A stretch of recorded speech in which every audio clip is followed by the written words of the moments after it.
મુન્દ્રા મુસ્લિમ સમાજ દ્વારા બે યુવાનો વચ્ચે સુખદ સમાધાન. મુન્દ્રા ખાતે ઉમરશા બાપુ વાડી ખાતે આજે સમાધાન માટે એક મહત્વપૂર્ણ મીટિંગ યોજાઈ હતી. સામાન્ય બાબતે થયેલ મન દુઃખને ધ્યાનમાં રાખીને સમાજના આગેવાનો દ્વારા બંને પક્ષ વચ્ચે સમજૂતી કરાવી સુખદ સમાધાન કરાવવામાં આવ્યું હતું. નગરપાલિકાના વોર્ડમાં કામ બાબતે કાઉન્સિલર ઇમરાનભાઈ જત અને રિયાઝભાઈ ચાકી વચ્ચે સાધારણ મનદુઃખ ઊભું થયું હતું. આ બાબતની જાણ મુન્દ્રા મુસ્લિમ સમાજના આગેવાનોને થતાં તેમણે બંને પક્ષોને સમજાવી અને શાંતિપૂર્ણ રીતે વાતચીત કરાવી. બંને વ્યક્તિઓ જૂના મિત્ર હોવાને કારણે અંતે તેઓએ સમાજની હાજરીમાં એકબીજાને ગળે મળી માફી માગી અને મનદુઃખ દૂર કર્યું, જે સમાજ માટે એક સરાહનીય અને પ્રેરણાદાયક ઉદાહરણ બન્યું છે. આ સમાધાન પ્રક્રિયામાં કાદર શાહ સૈયદ, અકરમ શાહ સૈયદ, સૈયદ મોહમ્મદ રઝા, સૈયદ નદીમ શાહ, હાજી સલીમભાઈ જત, ઇમરાન મૌલાના, ગુલામ હુસૈન મૌલાના, પપ્પુ બાપુ બુખારી, હાજી રમઝાનભાઈ ચાકી, અબ્દુલ્લા ચાકી, અનવરભાઈ ચાકી, જકરિયાભાઈ સાટી, અનવરભાઈ ખત્રી, અનુબાપા, જકરિયાભાઈ કુંભાર, નૂર મામદભાઈ મંધરા, જાવેદભાઈ પઠાણ, ઇમરાન સલીમભાઈ જત, હનીફભાઈ આરબ, સબ્બીર ધ્રુઈયા, મામદભાઈ ખત્રી, ડોક્ટર હસન આગરિયા, અકબરભાઈ ચાકી, હનીફભાઈ મેમણ, અસલમભાઈ માંજોઠી, આફતાબ લંગા, મામદ લંગા, આકિબ કુંભાર, યાસર ખત્રી, ઇમ્તિયાઝ મોયડા, સિરાજ ખાન મલેક, યાયાભાઈ ખત્રી, ઇમરાનભાઈ ખત્રી, રમઝાનભાઈ ખત્રી, હસન આરબ, કાસમ થેબા પટેલ, સલીમભાઈ સોતા પટેલ, સબીર તુર્ક, અરશદ મિર્ઝા, ઉમર હિંગોરા પટેલ, મુસ્તાક પારા, જાવેદ ધોબી સહિત સમાજના અગ્રણીઓ ઉપસ્થિત રહ્યા હતા. આ પ્રસંગે સમાજમાં એકતા, ભાઈચારો અને પરસ્પર સમજણ જાળવવાનો મહત્વપૂર્ણ સંદેશ આપવામાં આવ્યો. રિપોર્ટર કાસમ ખલીફા સાથે આરિફ ખલીફા, ન્યૂઝ 11 ગુજરાત, મુન્દ્રા, કચ્છ.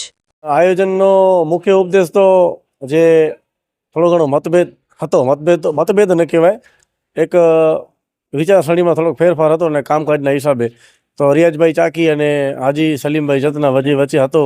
અલ્હમ્દુલિલ્લાહ આજે એક સુખદ સમાધાન થયેલ છે અને આ વસ્તુ એક કામ પ્રત્યે હતી કે વોર્ડ નંબરમાં કામ પ્રત્યે, જેનો આજે સુખદ અંત આવ્યો છે. અને બીજું એક કે મુસ્લિમ સમાજ કેમ એક થાય, જેવી રીતના પાટણમાં તમે જોવો છો કે ઘેનીબેન ઠાકોરજી છે એ પોતાના ઠાકોર સમાજને એક મંચ ઉપર લાવે છે. એ મંચ ઉપર તમને ભાજપના, કોંગ્રેસના, આપના બધા નેતા દેખાશે. એ સમાજની વાત હશે ત્યારે અમે પણ ને તમે પણ બધા આપણે ઈચ્છીએ છીએ કે મુસ્લિમ સમાજ પણ અમુક જણાની વિચારસરણી બીજેપી સાથે હોય, અમુકની કોંગ્રેસ સાથે હોય, અમુકની આપ સાથે હોય, પણ જ્યારે સમાજની વાત આવે ત્યારે સમાજ એક મંચ ઉપર થાય. અને આજે જે બધા વક્તાઓએ પોતાની સ્પીચ આપી, બધા એ જ વાત કરી કે સમાજ એક કેમ થાય, અને હવે એ સમયની માંગ છે કે મુસ્લિમ સમાજ એક થાય. અમારું કોઈ દિવસ વ્યક્તિગત કોઈથી મતભેદ ન હતું. અમારા ફક્ત ને ફક્ત પ્રશ્નો એ હતા કે અમારા વિસ્તારના કામો નથી થતા, એના માટે જ્યારે ચૂંટેલા કાઉન્સિલરો ને કદાવર નેતાઓ અમને જ્યારે ખાતરી આપી છે કે ભાઈ તમારા જે પણ પ્રશ્નો છે ને જે પણ તમારા મુદ્દાઓ છે, રોડ રસ્તા, ગટર લાઈનના તમામ બીજા કોઈ પણ પ્રશ્નો છે, અમે તમારા સાથે સાથ સરકાર આપશું ને વહેલી તકે ને પહેલી તકે, જો આ વખતે અમે ચૂંટણી જીતી જશું તો વહેલી તકે ને પહેલી તકે તમારા વિસ્તારના કામ કરી આપશું, એવી ખાતરી આપેલ છે. હું સૌથી પ્રથમ તમે કહી દઉં કે રિયાઝભાઈના આક્ષેપ મારા ઉપર હતા નહીં, અને ઇલેક્શનથી પહેલાં એટલે બચપનથી અમે બધા એકબીજાના દોસ્ત છીએ. સ્વાભાવિક છે કે જો હું ઇલેક્શન લડતો હોઉં તો મારા દોસ્તોનો મને સાથ સહકાર હોય જ. જે તે સમયે અમારા અમુક એમનાથી કામ બાબત ચર્ચા થયેલી હતી, એમાં થોડું ઘણું એમનો કોઈ પ્રશ્ન બાકી રહી ગયા છે. આવનારા સમયમાં અમે જલ્દી એને પૂર્ણ કરાવશું અને ફ્રી પાર્ટી ટિકિટ આપશે અમને તો 100% હું મારી ખાતરી આપું છું આપના માધ્યમથી કે રિયાઝભાઈના બધા કામ થઈ જશે. અને અમારા વોર્ડોમાં ભાજપના 2 કાઉન્સિલર લાપતા સમાન છે.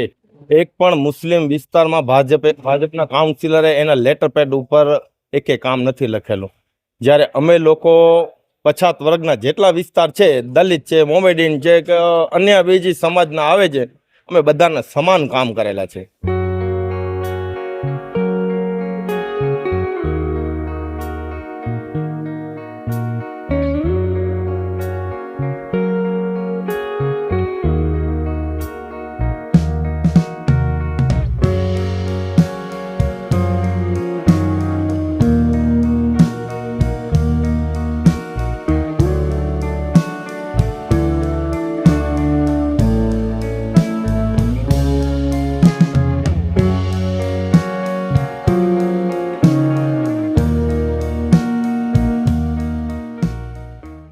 रफ्तार का जुनून, स्टाइल का तूफान।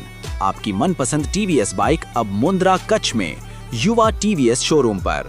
शानदार ऑफर्स और आसान फाइनेंस का मौका न चूकें। अभी कॉल करें 9998812998 या 9724518848।